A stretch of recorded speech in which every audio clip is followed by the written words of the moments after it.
Hi there, I'm Spencer Campbell of Gila RPGs, and this is how to play Reap, the exploration mode. If you're not familiar with what Reap is, it's a solo tabletop role-playing game that I'm developing that's about a lone necromancer who's wandering the dead world of Obron, searching for the worst and horrible, most monstrous monsters out there and trying to reap their souls, gaining more power as you do so. It's a solo tabletop role playing game, and it uses the rule system that I designed for Rune, another tabletop role playing game, but it has some new and interesting changes both to exploration and combat to kind of fit the new theme of a necromancer, an incredibly powerful necromancer. This video is just here to talk about exploration, which is one of the two modes of play in Reap. As you go back and forth between exploration and combat, you will tell the stories of your necromancer as they move around from one place in this world to another. Speaking of places, I've got one pulled up here. This is the Kyrie realm. This realm is an example realm that you can actually go play right now with the free quick start. The links for all of that will be down below. And this realm is a good kind of starter realm for you if you're interested in just seeing what Reap is all about. I'm going to use it as sort of a template to talk a little bit about what exploration in the game looks like, the general rules of how it's going to play, without revealing too much so that if you decide to go play the realm yourself, you'll be good to go. Every realm in Reap is a unique experience. They're all created with their own sort of unique set of rules so that when you play one realm, most of the rules that you understand for exploration will work, but there will always be some sort of tweaks and changes. This particular realm is inspired by sort of heavenly choirs that have gone wrong. You can see that every realm has a name, it has a description, and the number one most important thing that you're looking at in your exploration mode is the map. This is the map that's used in most realms. It's going to look something like this. It's a point crawl map, meaning we're not specifically caring about like travel time or distance between places, but instead we're just highlighting the most important places that are on this specific island. And those are the places that you and your necromancer are going to journey to as you're going from one place to the next. Now, every realm also has a realm sheet. This is sort of a reference sheet that you can use to quickly understand what's most important for you in the realm. This is a quick thing, an obvious thing for you to print off if you're playing the game analog with some paper and pencil and stuff like that. Print this off. It's a handy reference for you. Highly recommend it. You'll notice that the Kyrie realm sheet has a realm clock, a vessel, a picture of a map, and just a place for items and notes. Other realms might have slightly different things going on, again, going back to that unique nature of each realm. But this gives you a general idea of what a realm is going to entail.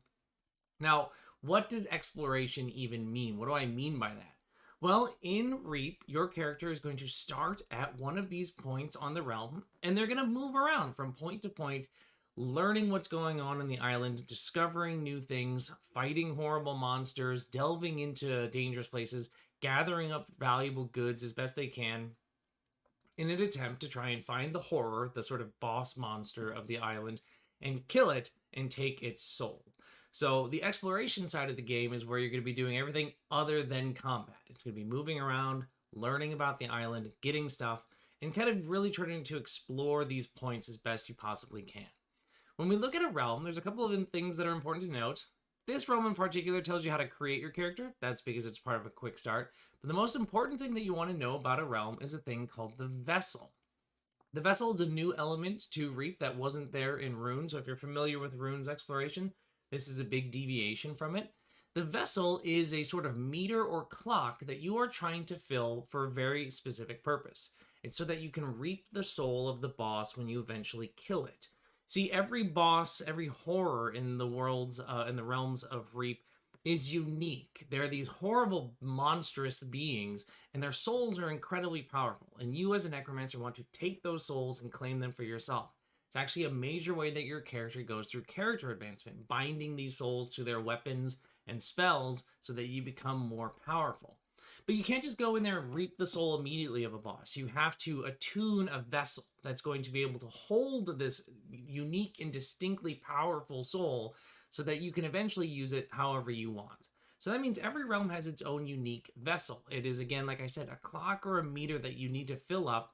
And once you've filled it up, when you fight the boss, if you've got a full vessel, you can actually take their soul. If you fight a boss and the vessel isn't full, you're still going to get a reward. You're still going to get a cool new weapon or spell or a new thing called a relic that your character might like. but you're not going to get that valuable soul. So the vessel's a really important thing for you to keep in mind. Every realm is going to have its own unique set of things that you need to accomplish for the vessel.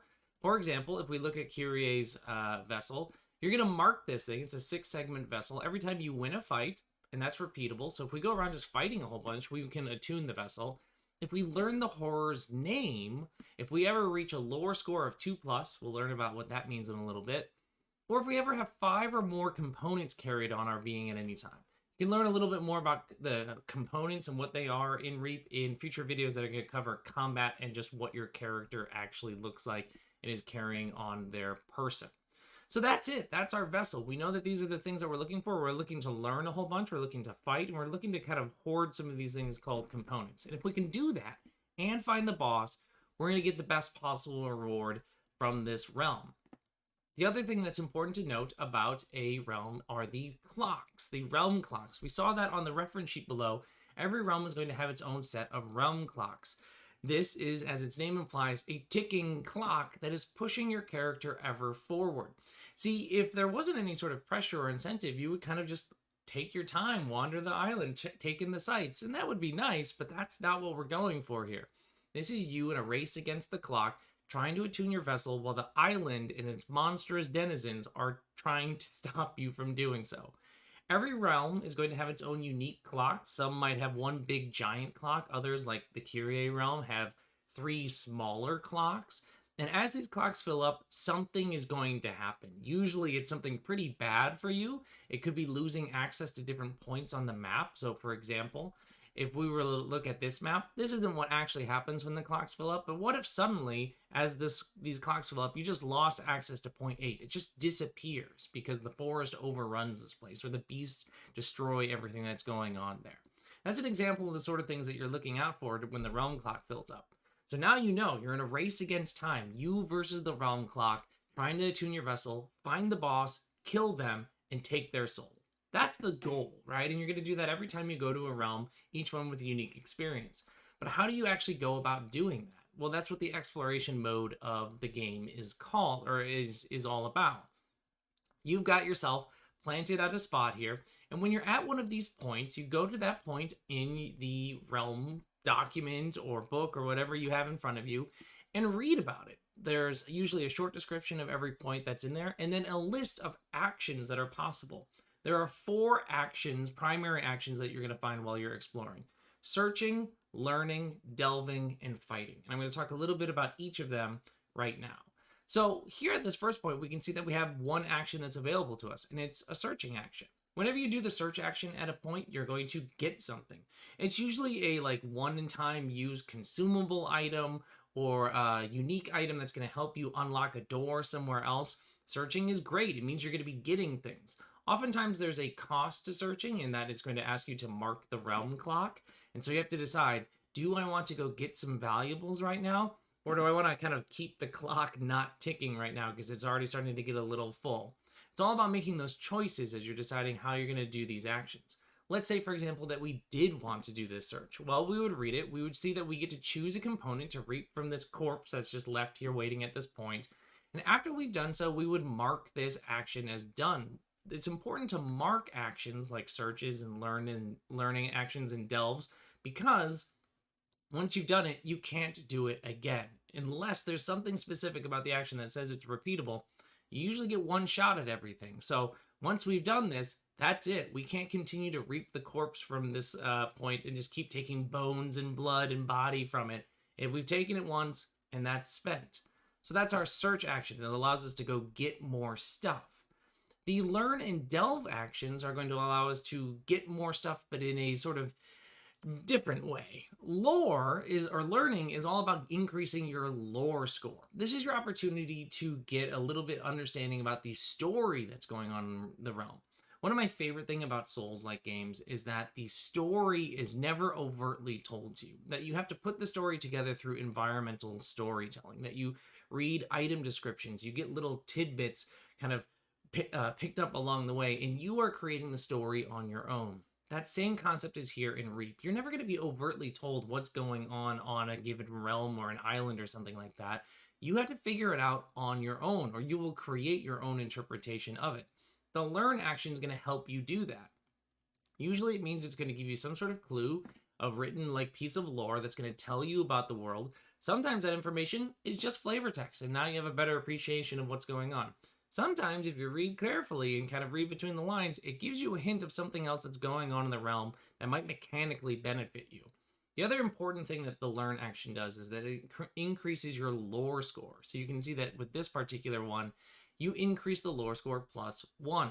The lore score is something that I'll be talking about in the character video later on, but the lore score is an abstract understanding of your character's like knowledge of the realm that they are currently in. The higher the lore score, the more they know, and oftentimes that's going to afford them great benefits at future points. A lore score might be something that's linked to a vessel, like we saw with this particular realm. It might also be linked to other being able to access other actions. For example, you might not be able to search for something unless you happen to know the right places to look.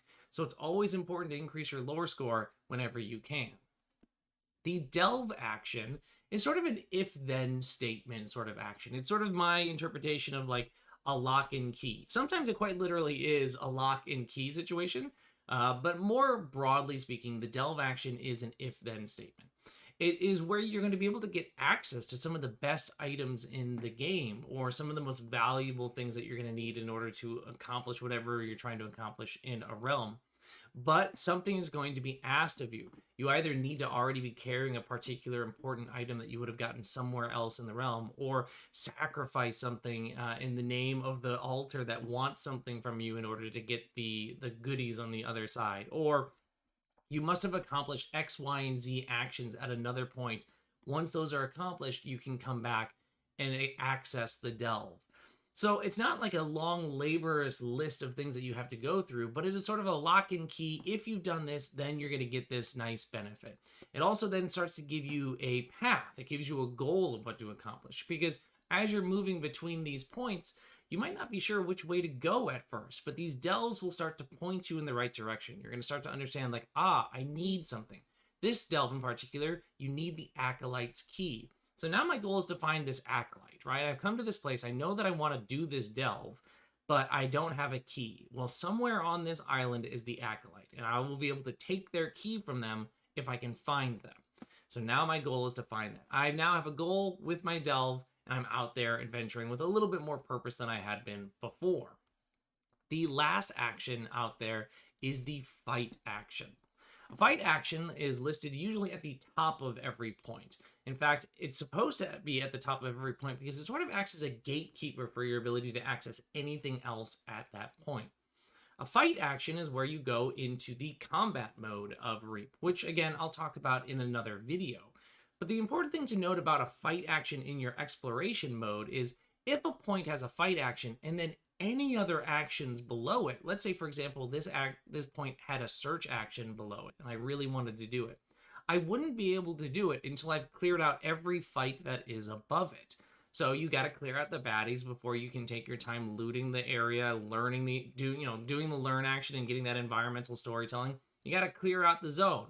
And so the fight action is the time where you're going to switch to that combat mode, hopefully survive, maybe get some cool components from the enemies as you tear them from their bodies, and then you can access everything else that's at the point. Like every other action, you would mark a fight, a learn, a delve, a search, whenever you complete these things, with one sort of important thing to keep in mind. Once these things are marked, they stay marked. But if your character ever dies for whatever reason, all the search, learn, and delve actions remain marked, but every fight action becomes unmarked, and you would have to go do those fights again if you wanted to access anything beyond them. That might be really important if you forgot to do an action or you left an action undone at a point and now you have to go through a fight again. Or some fights simply require you to do them. The second you enter the point, you are being ambushed, and now you're going to continue to be ambushed because you died, and those enemies have been sort of reborn through your death energy. That's the entire process, essentially, of how exploration works. You will be moving from one point to the next. As long as they are connected by a line, you can go in any direction, in any order on these points that you want, completing actions along the way, filling in your vessel, and trying to make sure that that realm clock doesn't fill in too quickly for you before you get overwhelmed. Eventually, somewhere on this map, you're going to find the horror, that boss that you're looking for. And if you can kill them and you got that full vessel, well, you're going to be a very powerful necromancer after that. So that's everything there is to know about the exploration mode of Reap. Like I said, you could try this out right now. The quick start is available down in the links below.